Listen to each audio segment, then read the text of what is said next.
Günnäger Sebtiň administrativ merkeziniň resmileri üstümizdäki ýylyň dowamyna geçiriljek köpçülük çärelerine gatnaşmagyň tertibi bilen bagly käbir täze üýtgetmeleri oglan edýärler.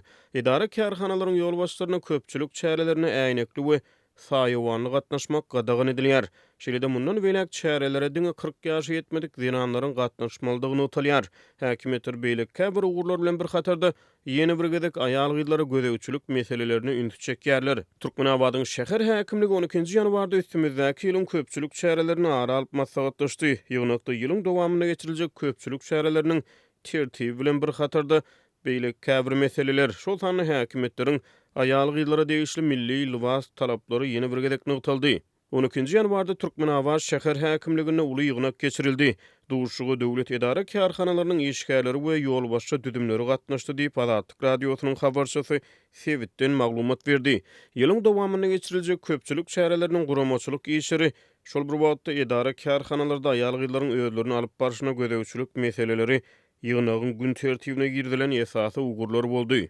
Köpçülük çärelerine gatnaşýan aýal gyzlar ýakaly, uzun köýnek giýmeli, milli öýme dakynmaly. Çärelere gatnaşýan ýolbaşçy düzüme dabaralaryň dowamynda äýnek dakynmaklyk we saýywan götermeklik gadagan edilýär. Şeýle-de çärelere diňe 40 ýaşa ýetmedik zinanlaryň gatnaşmalydygy bellenip geçildi. Diýip bir büdjet işgär Azatlyk radiosynyň habarçysyna gurrun berdi. Türkmen resmileri her ýyl baş maksady döwlet siýasatyny mahabatlandyrmakdan we wagt etmekden ibaret bolan köpçülük dawaralarynyň tertibini tasdikleýär. Şeýle dawaralara büdjet işgärleri köplenç mejbur gatnaşdyrylýar. Türkmenabadyň şäher häkimligine geçirilen ýygnaga gatnaşyjylar öňki ýyllardan tapawutlukdy. Bu ýyl has köp çäräniň meýilleşdirilýändigini aýdýarlar.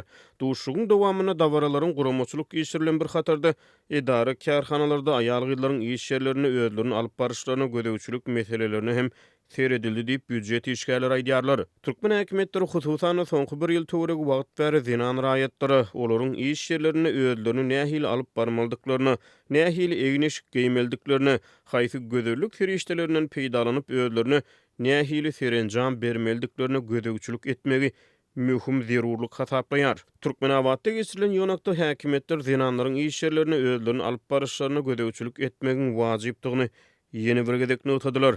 Tewit ýolbaşçylaryna görä aýal gyzlar iş ýerlerine milli libaslarda bolmaly, öýme ýa-da ýaglyk dakynmaly, saçlaryny boýamaly däl, ýasama dyrnak goýdurmaly däl, dyrnaklaryny ösdürmeli däl we ýasama kirpik goýdurmaly däl. Şeýle-de aýal gyzlaryň saçlary öýmeleriň ýa-da ýaglyklaryň aşagyndan köp görünmeli däl. Zinanlaryň saçlarynyň köp bölegi öýmeleriň ýa-da ýaglyklaryň aşagynda bolmaly. Şäher häkimligine geçirilen ýygnaga gatnaşyjy ýolbaşçy düzüme öz garamagynaky işgärler bilen ýygnaklary geçirmek we bu meseleleri gozgamak tapşyryldy.